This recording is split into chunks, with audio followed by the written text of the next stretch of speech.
People always like to talk about who's the greatest, who's the GOAT, and I don't like those discussions because different eras, different players, different rules. So I had that kind of confidence.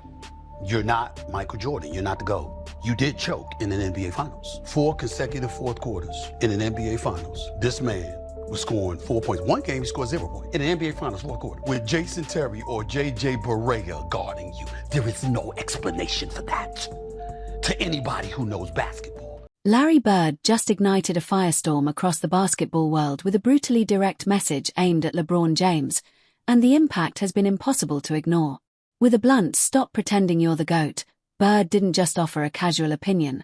He launched a full-scale critique of LeBron's legacy that has forced fans, analysts, and even loyal supporters to re-examine long-held beliefs. This wasn't a typical hot take designed for attention. It carried weight because of who delivered it. Bird, a 3-time champion and MVP, built his reputation on backing up every word with elite performance, and his willingness to challenge LeBron so directly instantly turned the moment into one of the most talked-about controversies in modern NBA discourse. What made it even more explosive was how methodically Bird broke down his argument, focusing not just on surface-level comparisons but on deeper questions about championships, leadership, and the meaning of greatness itself. At the center of Bird's critique was the idea that not all championships are created equal. While LeBron's 4 titles across multiple teams, Miami Heat, Cleveland Cavaliers, and Los Angeles Lakers, might appear more impressive numerically than Bird's 3 with the Boston Celtics, Bird argued that context matters more than counting rings. To him, building a dynasty within one organization, alongside a consistent core, represented a purer and more difficult path to greatness than moving between teams to form new championship situations. He framed his own career as an example of loyalty and long-term team building, contrasting it with what he described as LeBron's tendency to reshape rosters or seek better situations when circumstances became challenging. This perspective cuts deep because it taps into a long-standing divide in basketball culture between traditional ideals of loyalty and the modern era of player empowerment. Bird also zeroed in on LeBron's finals record, emphasizing that a 4-6 mark on the biggest stage weakens any claim to being the greatest of all time. In his view, true legends dominate when it matters most, which is why he, and many others, continue to hold Michael Jordan as the gold standard with his perfect 6-0 finals record. Bird didn't shy away from revisiting painful moments either, particularly the 2011 finals loss, using it as evidence that LeBron has, at times, fallen short under the brightest lights. To Bird, the GOAT conversation isn't just about reaching the finals, it's about finishing the job consistently and decisively.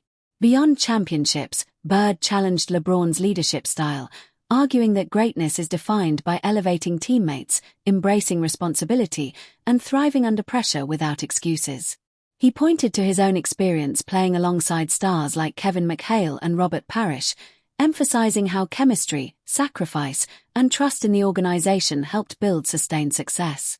In contrast, Bird criticized what many have labeled LeBron the GM, the idea that LeBron's influence over roster decisions, coaching changes, and personnel moves has sometimes led to short-term gains but long-term instability.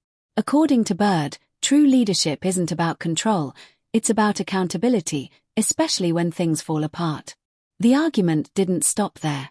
Bird went even further by comparing eras, claiming that the competition he faced in the 1980s, against icons like Magic Johnson and Julius Erving, was more intense and demanding than what LeBron encountered during much of his prime. He suggested that the league was more physically punishing, with tighter competition and fewer easy paths to the finals. From his perspective, LeBron's extended dominance in the Eastern Conference was partly a result of weaker opposition, a claim that continues to fuel heated debate among fans. Perhaps the most controversial part of Bird's critique, however, focused on intangibles, the qualities that don't show up in box scores but define legacies. He questioned whether LeBron possesses the same killer instinct associated with players like Kobe Bryant and Jordan, suggesting that LeBron's more calculated, team-oriented approach sometimes comes at the expense of decisive, takeover moments.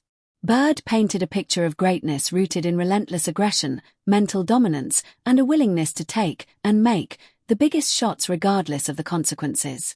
In his eyes, LeBron's tendency to defer in certain clutch situations reflects a fundamentally different mindset, one that may be brilliant but not necessarily GOAT-defining.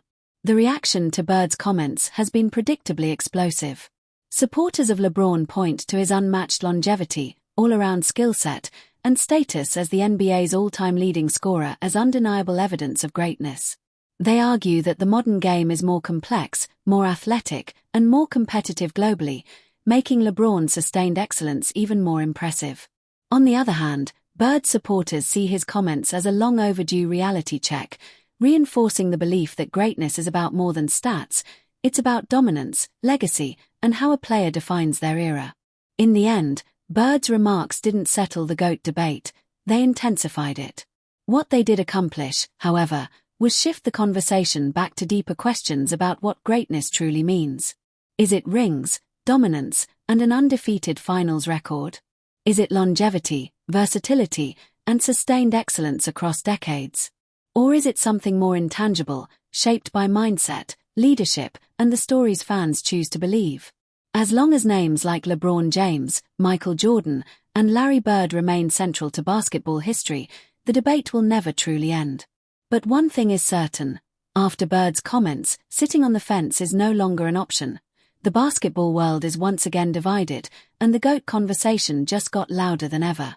The argument reaches its most intense point when Larry Bird shifts from stats to mentality, drawing a sharp contrast between what he believes defines true greatness and how LeBron James approaches the game.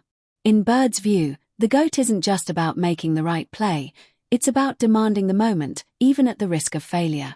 That's why the comparison to Kobe Bryant becomes unavoidable, a player known for wanting the final shot regardless of how the game had gone, embodying a mindset where responsibility outweighs efficiency.